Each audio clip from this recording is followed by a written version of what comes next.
Harley Davidson is just, it was more just the sound and the fact that there's so much you could do to them. And then a lot of it was just feeling for me. Like I've been on other bikes and with Harley it was just the feeling of, I don't know, the vibration, everything about them. I can't say I've been interested in too many other brands, but Harley, especially the older stuff, it just felt right.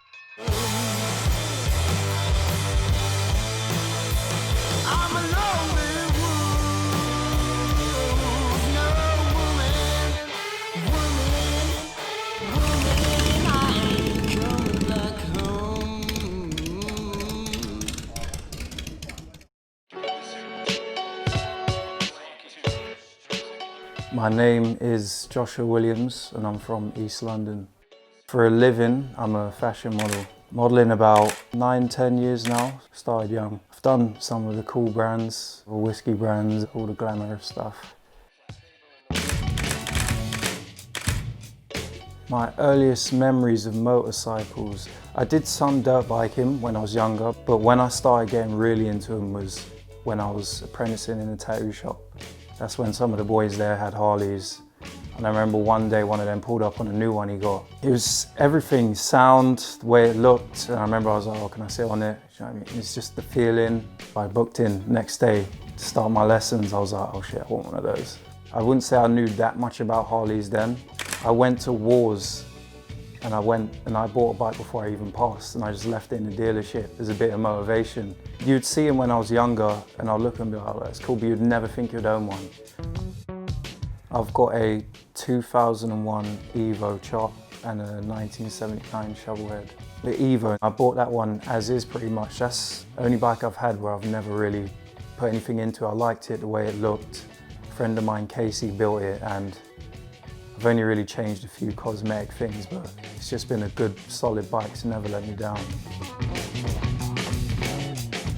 Just wanted to ride it as is. I only ever changed the bars. I had a friend, Barry, make up this 2-up seat. It was an 883 and then we done a 1200 conversion. It's just daily bike, get on and go. It's always been reliable to me. I just like the smaller ones because they're just agile. When you live in London, every street's narrow and you got a filter. It's a lot easier to get around.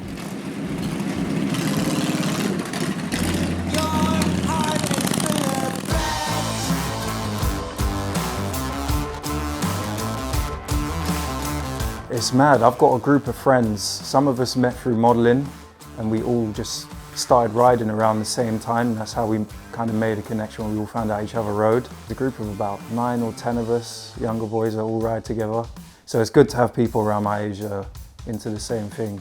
One weekend was bored and was like, oh, let's go to Rotterdam. Why not? Let's just go, let's do it. So me and a couple mates set off. It all looked good, but when we was riding, just torrential rain, non-stop, non-stop. And it was silly because we only had a few days before the other boys had to go to work on Monday. We got there 10 p.m, had dinner, woke up and then came straight back. So it wasn't much of a trip, but not having a front fender and an open face, no waterproofs, it was just dripping, soaked straight through, but it was good fun.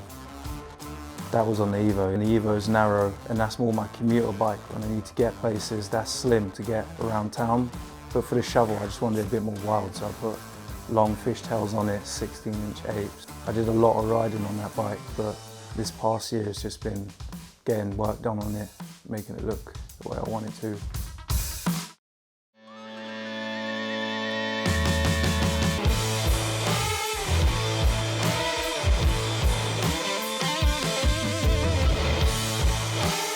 So this is my 1979 shovel head. Had this bike about 2.5 years. When I got it, it was a bit of a project. Pretty much cosmetically changed everything. I wanted to get it running right first, so I brought it here to my friends at Zeus. And I had it painted by a guy called Mitch Bailey in Australia. Bought these Paco fishtails. Found the Sissy bar on Chop Swap bait solo seat. This would be the one I rode to the hookup, Corner in East. Any of the local chopper shows, every and any one I could get to on this I went to. I have the two bikes. This is the favorite, is the one that's taught me a lot about motorbikes. Yeah, you have those moments where, you know, you got to play with it so much and there's a lot of tinkering around. All of that is still part of it. Kind of when you do get it going, when you do fix something on it, it makes it more sweet.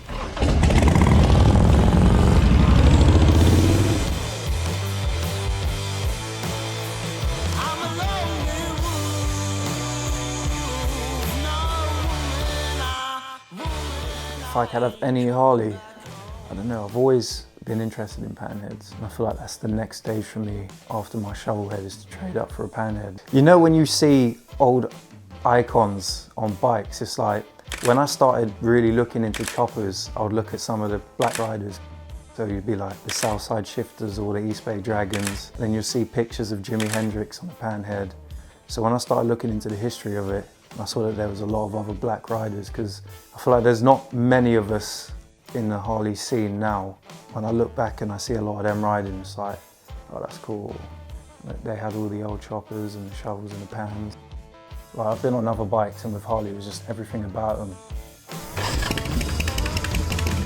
Definitely like a little buzz. So you get a little buzz. It's like if I'm leaving work or I know I'm about to leave to go get on the bike, it's like a little feeling of, yes, all right, just calms you down, chills you out.